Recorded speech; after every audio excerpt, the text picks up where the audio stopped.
Lisel Mueller's poem, The Exhibit, blends history and mythology to express the lingering grief and denial that still haunt an elderly man who survived being a prisoner of war.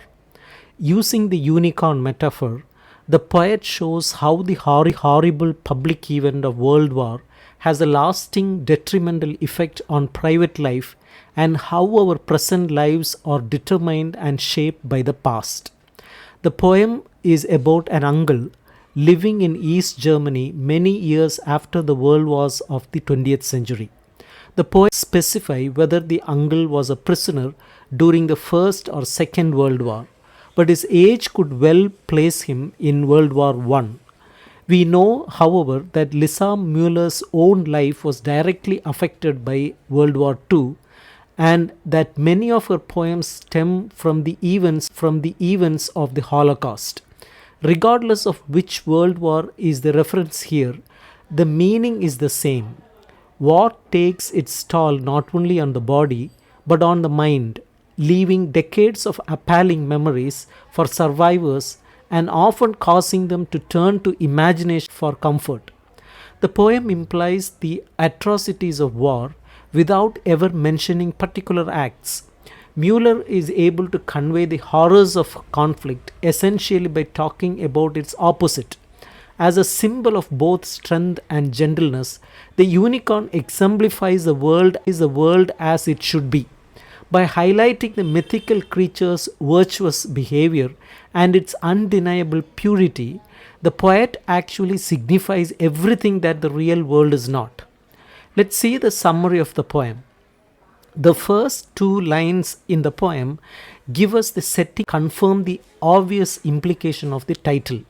It takes place in an art museum in East Germany. While the country may not seem significant at this early point in the poem, it becomes paramount to our understanding the mindset of the uncle who will turn out to be the central character in the work.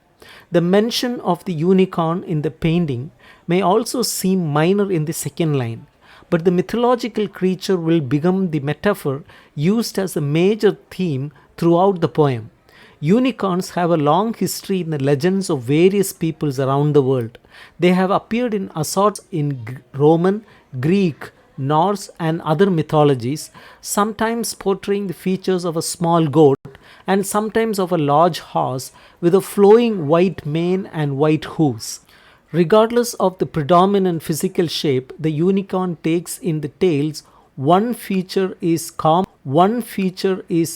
across cultures and time periods: the white spiral horn protruding upright from its forehead. Also, in all legends, unicorns are emblems of purity, and stories center around their lives among virgin goddesses. Though the unicorn would fight ferociously, it could be tamed by the loving touch of a virgin. Their horns were said to offer protection against poison and could purify a contaminated stream when dipped into it. The unicorn symbolizes a beast with strength and power who can be, and most often is very gentle. The third line gives us our first glimpse into the mind of the uncle, who explains to those around him that the unicorn is now extinct. The initial reaction here may be amusement at the naive mistake made by a man who apparently believes unicorns actually existed once and now extinct as other real animals have become over time. By the end of the poem, we understand that simple naivete does not justifiably explain the uncle's notion that these creatures once lived on earth. The speaker and whoever else is present correct the uncle, telling him that such a creature never existed. Even though he does not their words, they know that he does not believe us. At this point, we may still assume that the man is innocently ignorant of the unicorn's existence only in legends, that his belief in them does not stem from any need or preference. Rather, he simply appears not to have his zoological history in order. Lines 7 and 8 introduce a new possibility into Uncle's thoughts and indicate that something much more than simple naivete or ignorance is going on in his mind. While the words power and gentleness are a direct reference to the attributes of the unicorn in turn becomes a twofold metaphor for the rest of the poem. In these two lines, it represents the manner in which a world leader or political figure should rule, with strength but also with gentleness and kindness. This, of course, is in direct contrast to the corrupt dictatorship of Adolf Hitler in Europe during the early. Uncle is certain power and gentleness must have gone hand in hand because he cannot allow himself to believe that humankind has always been victimized by tyrants whose strength emanates not from gentleness but from selfishness and cruelty. Line 9 helps us further understand the emotional plight of the uncle. He has survived the horrors of being a prisoner of war. Line 10 signifies the lasting grip that the physical and emotional strain still has on his mind. Even though the actual fighting is over, the uncle is yet a prisoner of its terrible toll, and he will never emotionally escape from those grim memories. Line 11 and 12 make up the second part of the unicorn's twofold metaphor. Here, the uncle himself is the reference because he needs to believe in something that could not be captured except by love. Recall that the unicorn could fight savagely when it had to, but was then calm virgin. During the war, the uncle had been captured by the enemy, a source of great bitterness and pain. He needs to know that there exists a creature, if not a man, who could remain free from persecution and not fall victim to anything but the love of a gentle, pure woman. The idea of love here, however, does not mean only the romantic affection shared between two people. Instead, it encompasses a world love or a general peace and friendship among masses of people and between nations. Lines 13 to 16 refer to the legendary single horn of the unicorn, so brilliantly white that it appeared luminous. It was so pure in nature that it could bring peace to any calamities in the forest, whether they were battles between men, between beasts, or between men and beasts.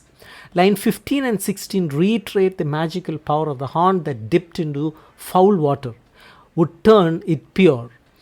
In line 17, this terrible world we live in is diametrically opposite to the make-believe world of the unicorn. Here the speaker acknowledges her own awareness of and grief over the terrible suffering that so many people have endured at the hands of diabolic leaders. Lines 18 and 19 connect directly to line 17 but are presented from Uncle again. He cannot believe that the terrible world, the one he has been told is real, is the only possible one. His denial, however, does not come in the form of verbal protest or in any words at all.